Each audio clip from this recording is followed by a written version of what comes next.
I'm Dr. Sara Tedrick Parikh, and we've been doing the EUCAP conversations for a few months now, and wanted to start giving just a little, a little snippet of what stood out to us for anyone who couldn't attend, and to let people know what sorts of things we talk about. And we talked this morning, and I kind of liked having the afternoon to think about it because the brain keeps going in the background. And one of the things that really stood out to me afterward was we talked a little bit about how we may be trying things like going to the mall or doing things in person again that we hadn't done previously, and sometimes that's disappointing and doesn't really feel like it was necessarily worth it. And I realized I've been disappointed by a lot of those sorts of things, but I have yet to be disappointed by time with people I used to spend time with. And I Mm, think we also talked about that reflecting on things and sort of recognizing what feels good and what's worth the effort to kind of mm. remind ourselves that this is fun and important for us. And so I think that was a really interesting insight for me. Um, and the other thing that's just, I think, stood out continuing is this need to set expectations that it's going to take a little time to transition back in. We've had a long time to settle into the way things are right now, and although we don't like them, we have kind of settled into them. And so it's weird to realize that it's going to take a little time to settle into what feels like the way things used to be. And it may not be exactly the same, but again, just to not expect that to be an immediate transition, to expect that to take a little time to feel normal and right again. What stood out to you?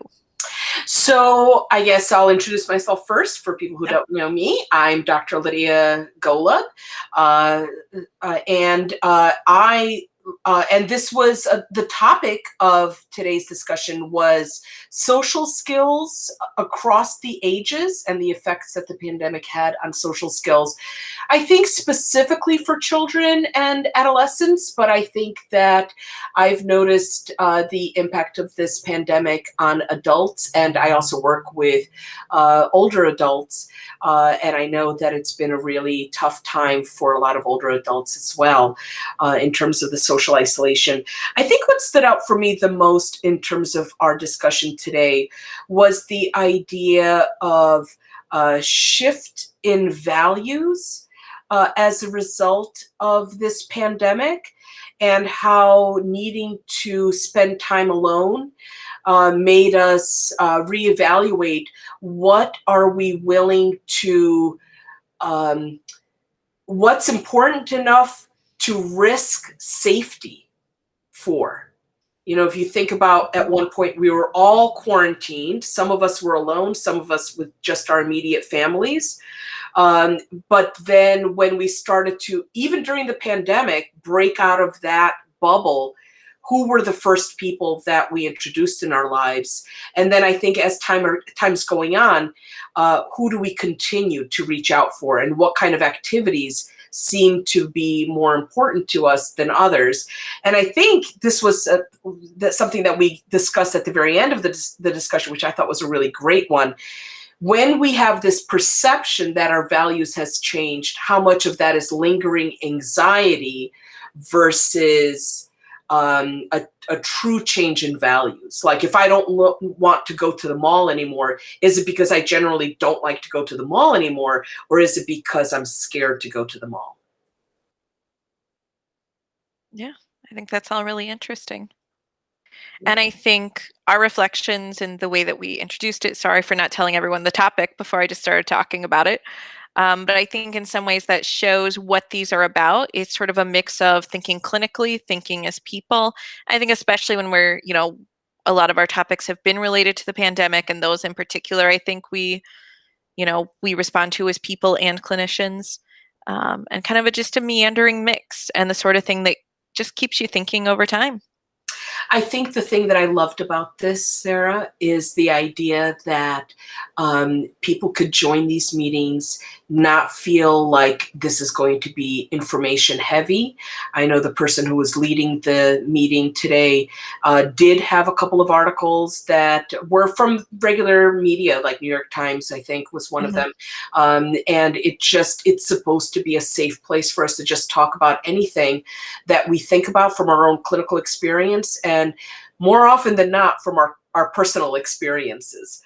So I really love that it's a very safe place to just kind of share thoughts and experiences without the pressure that this isn't like a CE kind of a program. Yeah. And at the same time, because we're all just bringing our experience, there's this mix of casual and also new concepts that are really helpful. Like someone talked about the polyvagal ladder. Am Never I saying heard of that? it before. Yeah, me neither. And I looked it up and it seems really useful and relevant and Yeah, interesting. yeah, Uh, so it's a very natural, it feels like getting coffee or lunch with colleagues, that's which right. is really, I think, was your vision when you suggested it, That's and right. mine when I agreed to help with it. I love it, Sarah. So hopefully people will listen to this discussion that you and I have, and Yeah. we will continue to have monthly recaps. I love this idea to recap and post it so people could watch, even if they missed a previous topic, that there's always going to be an opportunity for you and me to meet and discuss it. Mhm. And maybe that's even a place where people could post comments, on YouTube. Yeah. And we will continue to have an archive of these things, and we'll continue doing this indefinitely. So the next month, we're going to be meeting on, this will be Sarah, it will be you It leading the will. discussion.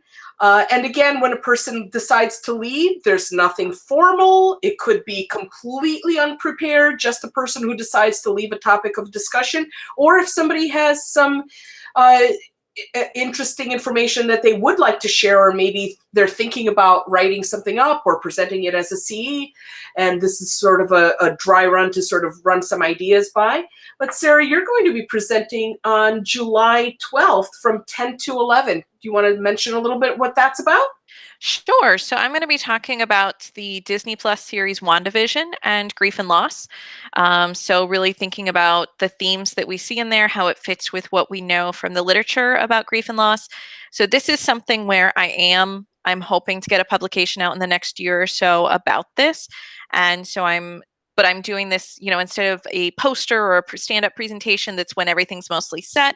This is kind of all right, I want to have some ideas in place to get things started and hopefully get energized and just have an interesting conversation about how it fits with personal experiences and clinical experiences. And so I'm really excited about it because I love it. Kind of reminds me, with a poster session you get to just chat with people, but those, I'm not going to a conference right now, so I hope to have some of the same. Although I have, I'll hopefully have some structured ideas by then. I'll also mostly leave time for people to tell me what their thoughts are. I love that idea, Sarah. It's a safe place to explore ideas, to get feedback from people. I know I led a discussion a little while ago about my clinical approach to working with couples, and it was just such a wonderful, safe environment to be able to hear feedback from people, and get and to be able to modify my ideas based on that.